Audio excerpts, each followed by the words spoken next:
Welcome to the very first episode of Empower Your Magical Self.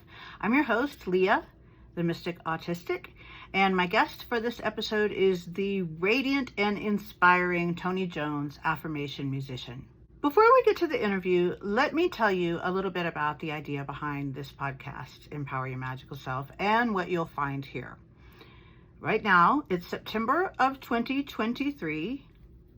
I'm 50 years old, and I've really never been happier or healthier in my whole life. If we flash back just a few years to 2019, we'll see a very different person in me. I was suicidally depressed. I'd lost a job I hated, and I felt desperate to get another job that I felt sure I'd hate just as much. I was terribly unhealthy. I looked and felt terrible, and I behaved terribly. I was a walking wound. I was hopelessly, helplessly bleeding my pain everywhere, all over everything. I've written about this a lot, and you can read more on my website, but something changed within me when COVID started. I became determined, probably for the first time in my life, to really live and be happy, just to figure it out and do whatever it took. And what it took was a lot of listening and a whole lot of internal work. Once I fully opened myself to whatever and whoever the universe sent my way as a teacher, things started shifting. My brain's blessed neuroplasticity kicked in, and my neurons started getting rewired in a healthy, happy way. I learned about my nervous system, and my guard dog ego, I call her Spike, started to chill out to the point where she was healthy and under my control, maybe for the first time ever. The teachers I encountered were key in developing my new perspective. They weren't asking for my devotion to them or to anything else, except maybe to myself. They were waking me up to the magic that exists within us all and helping me to empower myself. I became obsessed with the idea of sharing these lessons with others. I knew that people who are now where I had been would benefit from their wisdom, as would curious, open-minded people in general. Thus, Empower Your Magical Self, the podcast, was born. The people you'll meet on this podcast were all my teachers, though they didn't know it at the time. I'd read their books, listened to their podcasts, followed them on social media, and let their words seep into me. Let their wisdom change me for the better. Now I'm excited to bring them to you. One of these inspiring people will join me each week as we discuss their work and how it's impacted me and how it can probably impact you for the better. I'm delighted to bring our conversations to you, and I hope that you'll be as inspired by them as I am. My guest in conversation today on the very first episode of Empower Your Magical Self is Toni Jones, Affirmation musician. Toni's music has had a big impact on my life, and her music is a big part of my soul lit, meaning the regimen that I follow to stay healthy and happy and generally in a really good vibe after a lifetime of being incredibly depressed. Her song Take Up Space Sis was the first one that I heard, and I really never heard anything like it. I'm so thrilled that she was kind enough to join me, and I hope that you will enjoy this conversation half as much as I did. Here's Toni Jones and me, Leah, the Mystic Autistic, in conversation from last month. Enjoy. A little bit about your music for people who haven't had the pleasure of listening to you. Tell us a little bit about what it is, if you would, please. Back in 2019, I released my first affirmation album, Affirmations for the Grown-Ass Woman. I had no intentions of creating a whole new genre of music where I would be doing music full time. And so basically, I created a genre called affirmation music that helps people talk to themselves better. I've been a mental health advocate for about 10 years now. My academic background is psychology. I'm a neuroscience, human behavior nerd.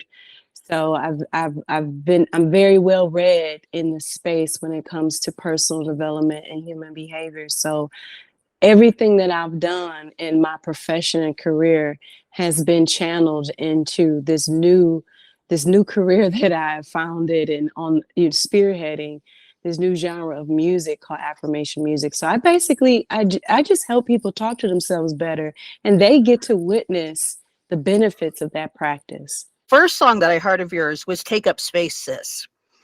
So can you Mm. tell me a little bit more about like what motivated that particular song? Because that was such an attention grabber for me. Like you said, you've really spearheaded this. I'd never heard anything like that before. So talk to me about that. Talk to me about Take Up Space, Sis. What is that? Take Up Spaces is pretty much an anthem of women just shining their light, shining, opening up their voice, opening up their hearts, opening up their minds to big energy of who they truly are.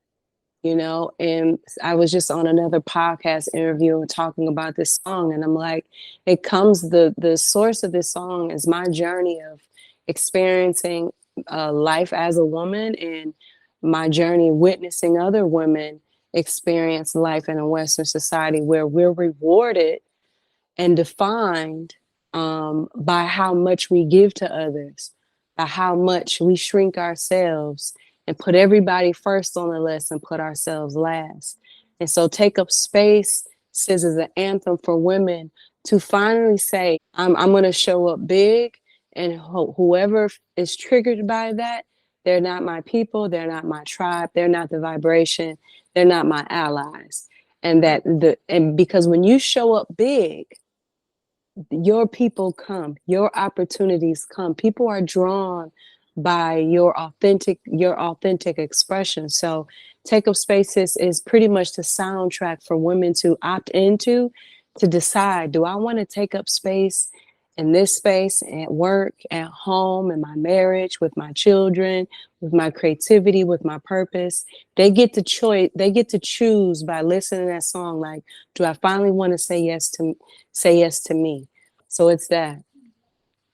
And it's scary, isn't it? So many women are so scared of that. That I am a very privileged person, and yet I still was afraid to take up space. Do you have any words to how can a woman start that?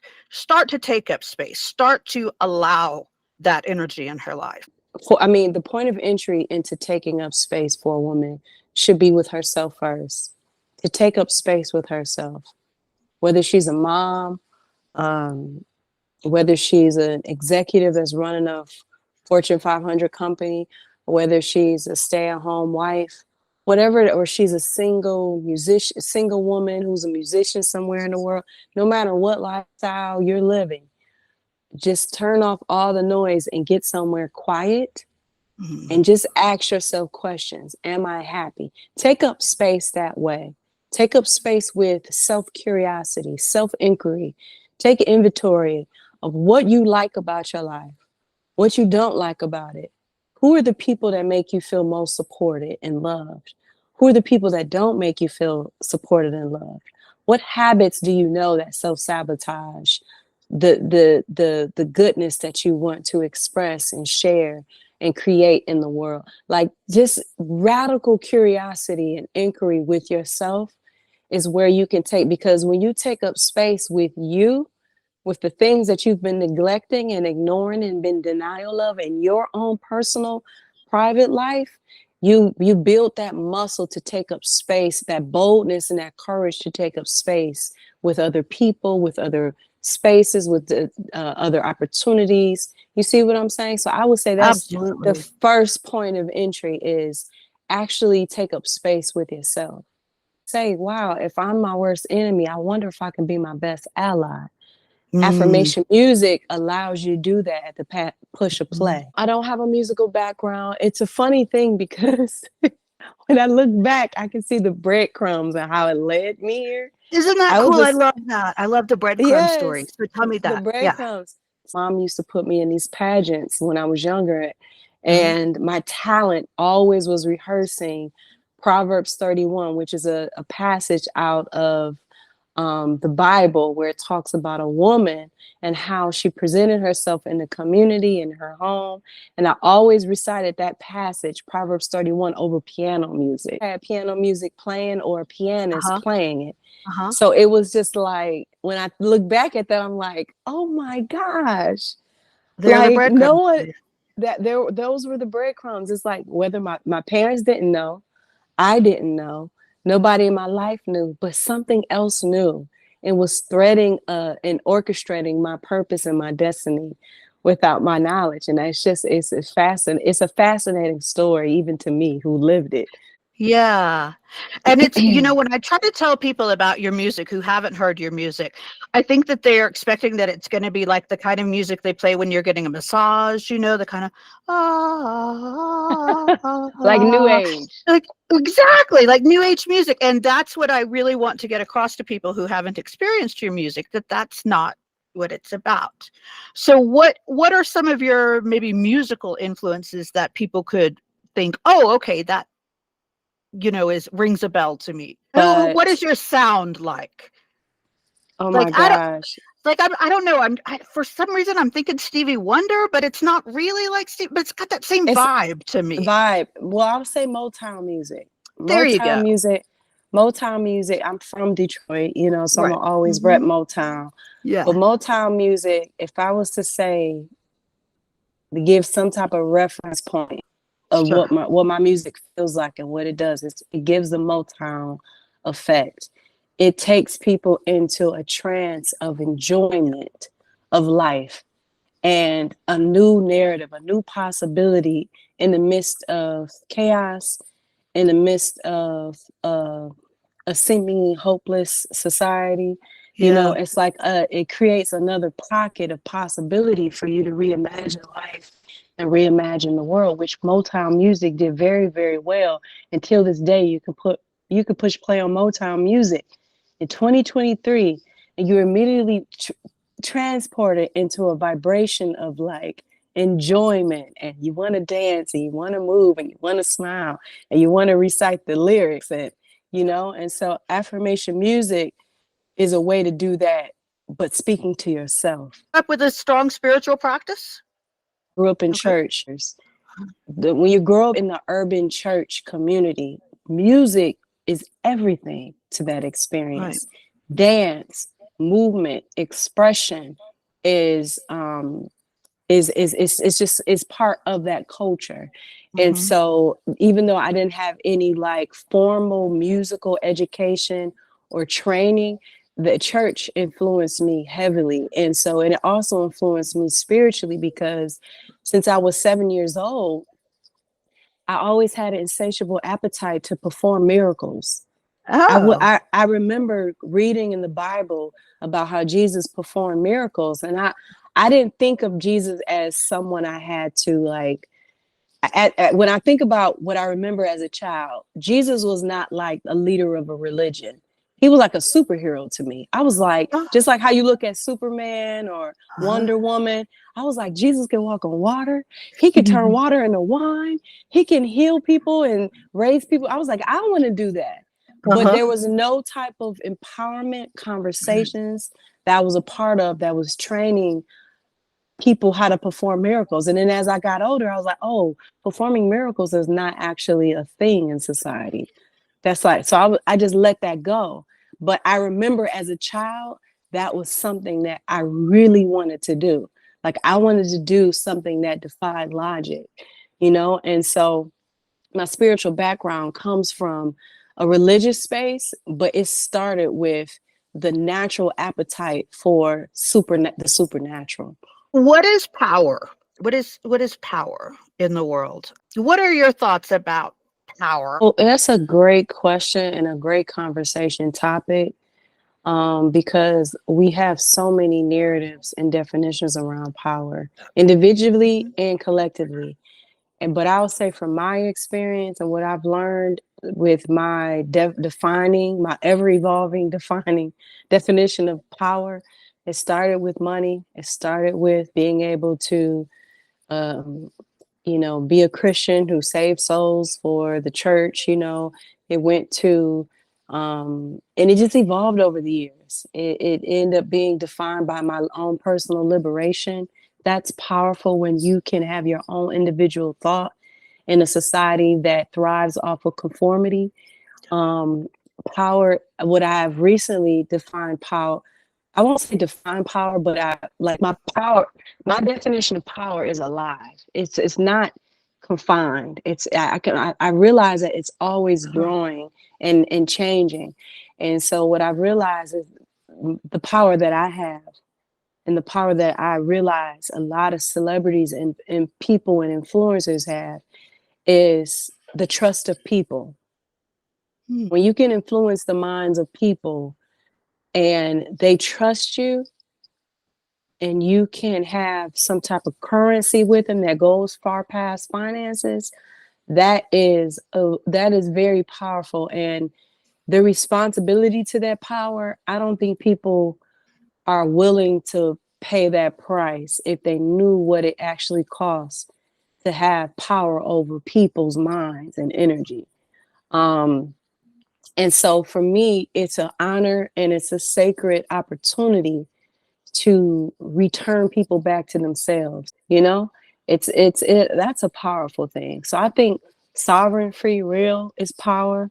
I think being able to have your own individual mind and thinking and feeling is power. And I also believe having the power to influence people's minds and energy is powerful, but it has to be treated, honored in a sacred way, because my power, I guess, with people or over people, I guess, or with my influence, is to return their power back to them. So when you look at the body as though it's a collective of individual functions and organs and operations and that are influenced by your choices and habits and thinking and lifestyle, you have to think about your own growth and empowerment, that it includes other parties, it includes people. People are really classrooms. When you get in relationships, they're classrooms to see who you truly are. Tragedy happens, when grief happens, when betrayal happens, it enrolls you into a class to who you are in the midst of grief, who you are in the midst of tragedy, who you are in the midst of despair. And you get to learn who you want to be, and you get to accept that life will life. But who do you want to continuously be in the midst of that? Do you want to be somebody who's addicted to drugs in those scenarios? Do you want do you want to be somebody who allows the toss of life and the ups and downs of life to toss you around? Or do you want to be grounded and rooted into a decision and choice and being well no matter what happens in life, while you experience the emotions of your human reality? So I definitely think self-empowerment is a must. Individual empowerment is a must and possible, but I don't think it's sustainable. I think eventually you're going to need community, you're going to need support, and maybe not eventually, maybe throughout your whole journey, where you may have pockets of solitude, but throughout your whole journey, you will require people, you will require allies to support you going into the next level of your empowerment. I've met a lot of wealthy people in my life, and because of the different careers I've had. And one of the things I've learned is that the privilege of family, of a healthy family, Oh, yeah. It's like rare. it's it's rare, but I've met from wealthy people where they understand the power of family and being in one unison in that culture of family. From the aunts and the uncles. Just imagine if there's one mindset culture in a family, from the aunts, the uncles, the nephews, the nieces, the grandparents, the great grandparents, the mothers, the fathers, even the friends. Everyone is under one mindset culture, which is we're a team. We love each other. We enjoy life. We enjoy food, and we create our lives how we want them to be experienced. That, and when I witnessed that, I realized money is not really the true wealth. It's actually family being in unison under one informed thought, which is personal accountability to use your free will to choose how you want to determine your reality. I heard you say the word sovereign earlier, and that's a word I think about a lot and a concept that I think about a lot. What does that word mean to you? Sovereign, I feel like it means being in a God state. A God state that's not determined by physical reality. divine is defined and operates from what I call divine technology. And what I believe our divine technology is our imagination, our ability to speak, our thinking, our feeling, our digesting, the operation of our organs. And when you operate that with intention, you posture yourself in a God state to not allow the distractions of the physical world to interfere, you know? And so when you're able to govern your inner, you know what I'm saying, Mm-hmm. technology, you're able Yeah. to, I guess, protect yourself from those who try and take that throne in your inner world, you know, from celebrity culture, from politics, from racial wars, injustices, um, people outside of you, you know, what's Yeah. happening in other countries, you know, trauma that has nothing to do with you, you know, just it, all the distractions, all the noise that's outside of you is always is at war to win the throne of your attention and focus. So I think it's very sovereign to be in a God state to say, I won't allow anything outside of me to take the throne of my attention and my focus and my well-being, you know, and that's how defined in my life is that on a more practical level, it's owning your accountability to your finance, to your relationship with your finances, with your nutrition, with where you live, with who you relate to. It's really exercising your free will. No one can take that away from you. When you're spiritually exercising your free will to say, I'm consciously choosing to take accountability for my life, no matter what systems are in place to oppress me making this decision. It's literally my birthright to exercise my spiritual right to say, this is my life and I get to dictate it the way that I feel I deserve to dictate it and experience it. That's powerful. Even believe in that. It's all energy at the end of the day. And whatever you focus on, you amplify. Yep. I think as a beautiful narrative that needs to be amplified for people of color and people in general, that no matter what systems have been in place, you can empower yourself to transcend it through taking a sovereign approach to your life. Yeah. So that, you know, how you describe that to me, that kind of sounds like what I think of as magic. And I was going to Mm-hmm. ask you if you have an idea in your head about what magic is, because to me, that is, you just described it. To me, that's Yeah, magic. Yeah. magic. And the way magic has been branded as something that's out of the norm, but Hmm. magical is really our most natural state. We're experiencing magic all the time. Our cells are literally dying and regenerating itself all the time, from our Yeah. skin cells to the cells of our organs to our blood. Like we're constantly experiencing this miraculous operation of self that keeps us going without our effort. Like we don't have to tell our blood or our heart to go. Like it literally is hooked up to some type of source intelligence to do what it's designed to do. And so I just believe that there's been a lot of social engineering and programming that's had the privilege and insight of how this whole reality is designed and operates to where it's been able to exercise power over us by programming and conditioning us to feel that we are a limited being and that we are physical matter structured in form, and that's all there is our five senses, and that is. So I believe magic is nature. Magic is who we are. Magic is our most natural state. Magic is our imagination. The fact that you can look at me right now and in picture and through this iPhone, that's magical. You know, that you can see my physical presence, hear my voice through a device that defies logic. But this phone, this technology is capitalizing on unseen energy, which is magical, you Yeah. know. And it's the same thing with our imagination. Our imaginations, you can look at me right now, but you can imagine the color of your bathroom right now. Mm-hmm. You can just take a moment and look at me, and you can literally go into your mind's eye and see the color of your bathroom. That's magical. So I think that the limited way of thinking, the normal way of thinking and operating in life is more weird and insane and abnormal than magical. Magical is being human. Magical is being spiritual. Magical is being natural. And in how we were designed to be magical beings. I mean, the fact that we could put a seed in dirt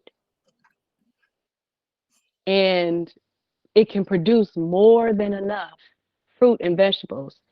Just because you planted one seed, just because one hand planted that one seed, does not tell that seed or soil to produce only one fruit or vegetable.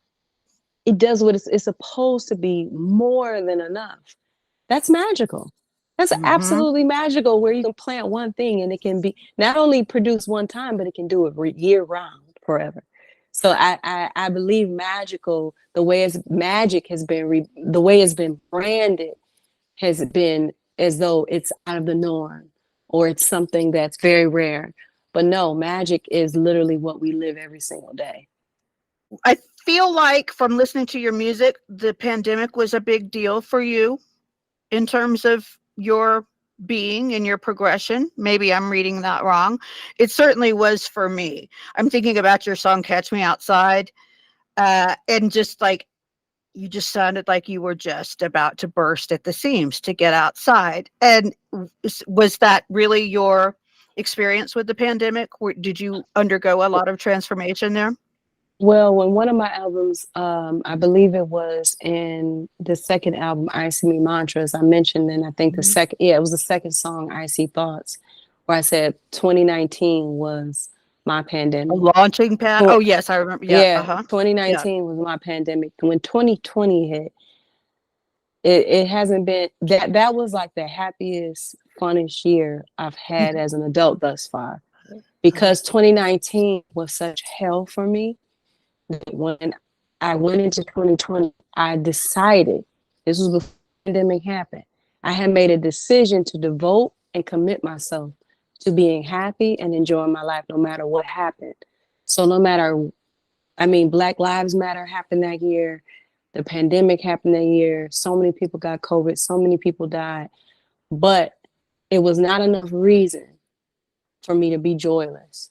It was not enough reason for me to not have fun.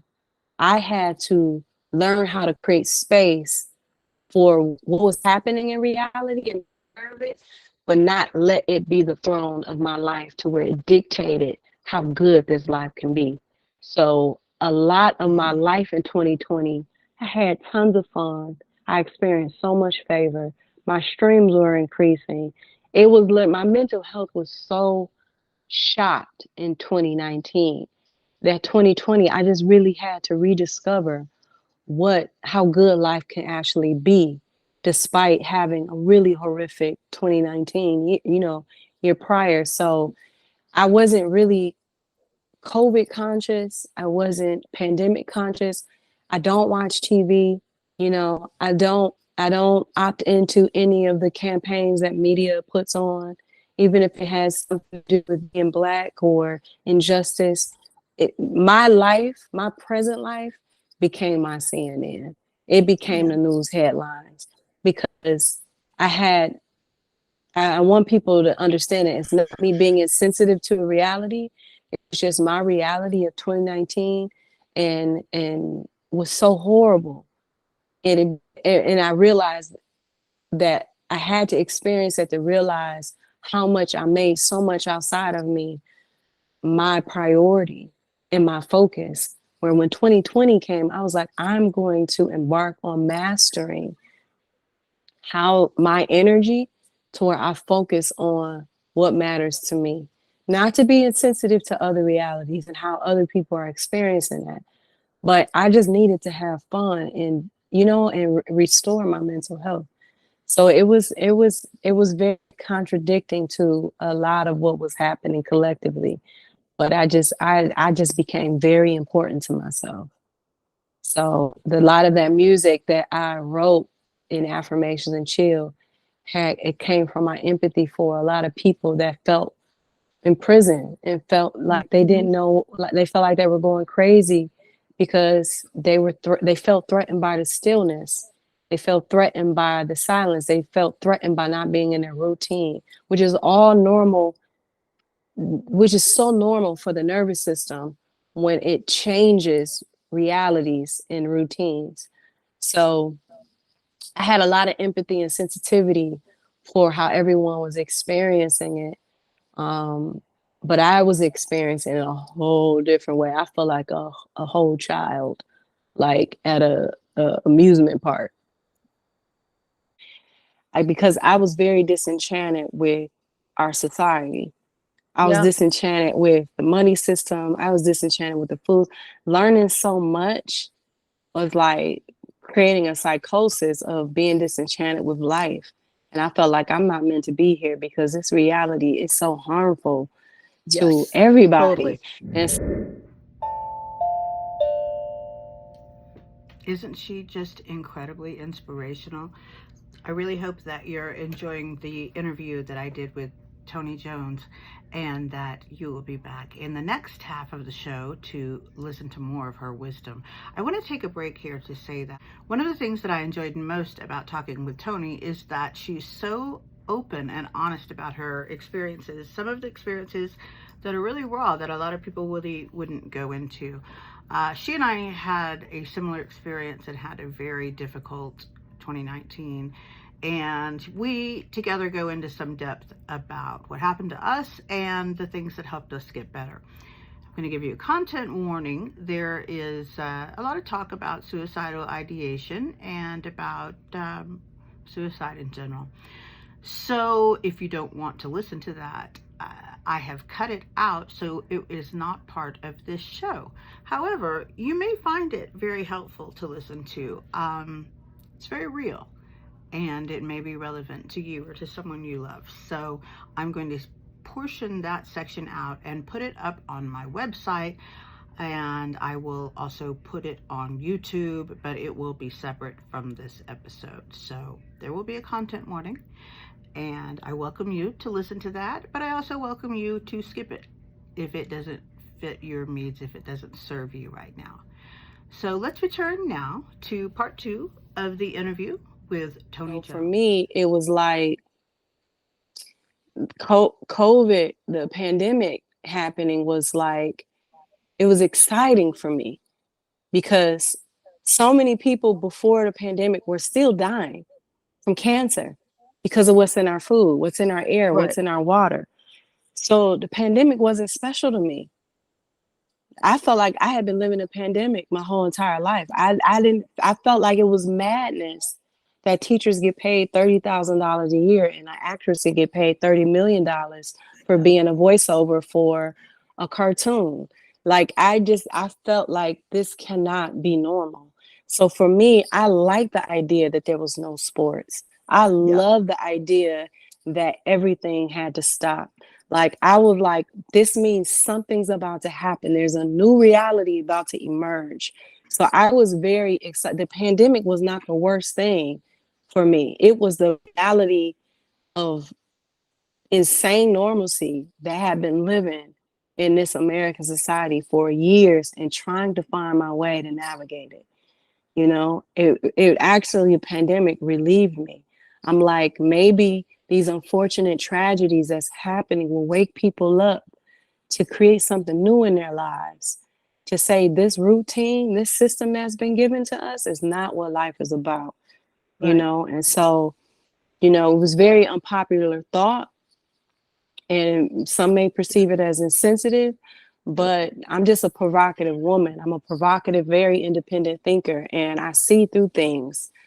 Um, my hope was for the pandemic was that a new society will emerge, a new thought will emerge in the collective consciousness of humanity to reimagine what life can be, off the beaten road of capitalism and separatism.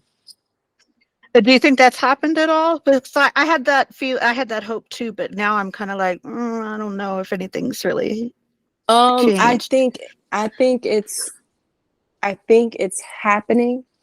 I think I mean, if we had a media, if we had a whole collective media year-round campaign to focus on it's happening, we would believe that.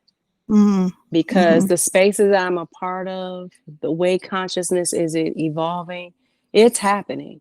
It's definitely happening. It's just not on the forefront of our obvious attention, you Sure. know. But I think it's happening all around the world.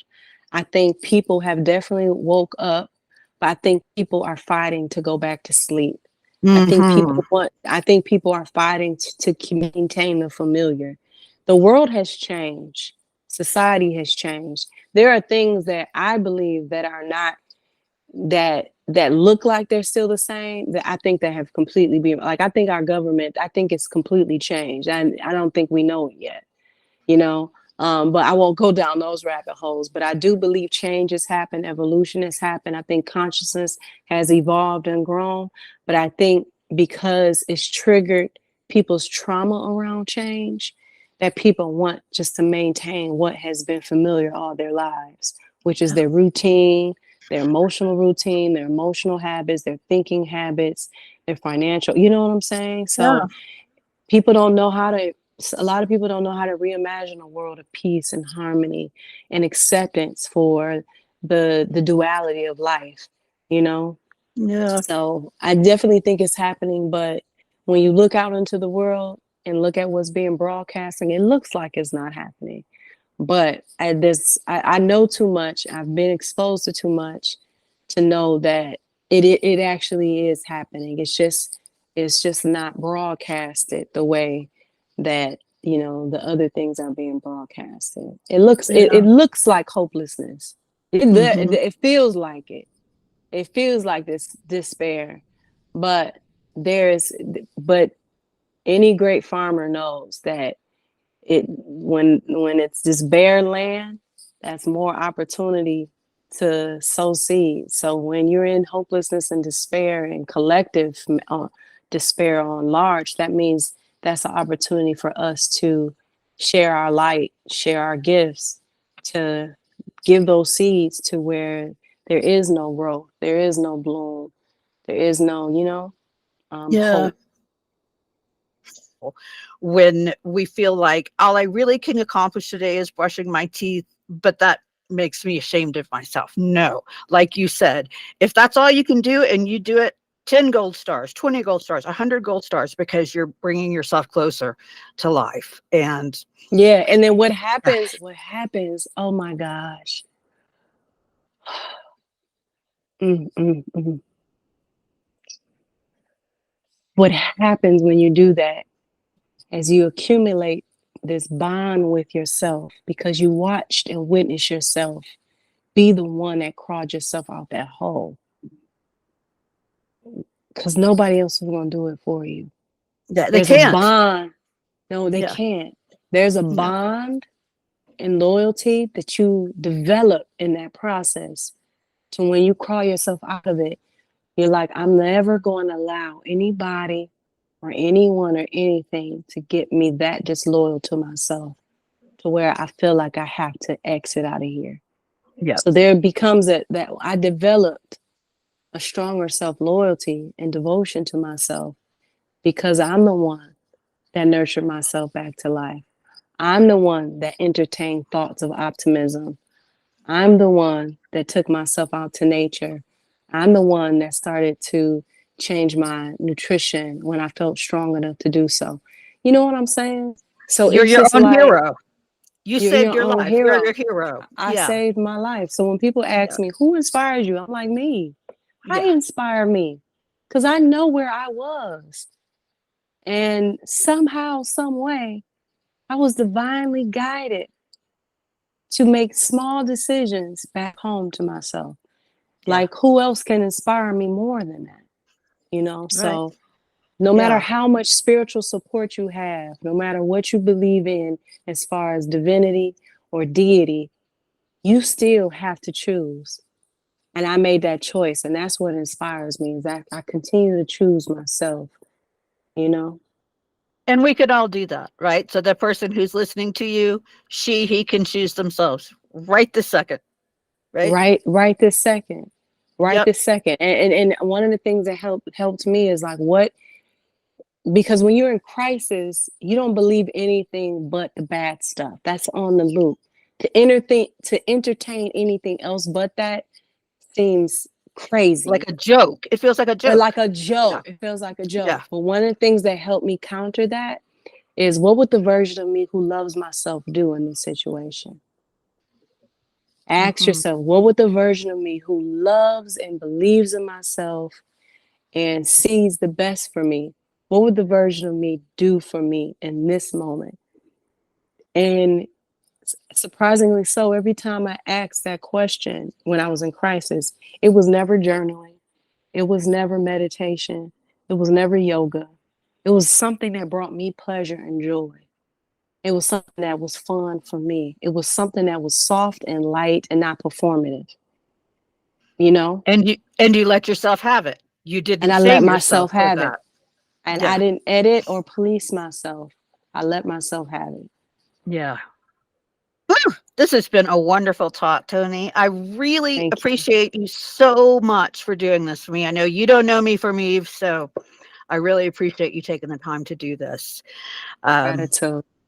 so much gratitude back. I just, for everything, every time your music comes on my Spotify, I get excited.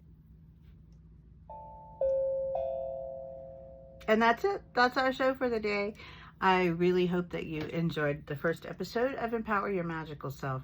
I want to thank my guest, Toni Jones, so much. Toni, it was an absolute pleasure meeting you and talking with you for an hour. Really have so much gratitude for you and your work. Thank you very much. And I hope that you all will join us next week when I am joined by my guest, Romano Gypsy medicine man and brilliant author, Patrick Jasper Lee. He just goes by Jasper Lee, so let's just call him Jasper Lee. The role of Shivano is all about being a Romany Gypsy medicine man. Now, that means that I take care of the community, their social, emotional, their mental needs. Anything that they've got wrong with any part of their system, they would come to me. We'll see you back then. And for now, please get out there and empower your magical self. Have a great week. See you next Wednesday.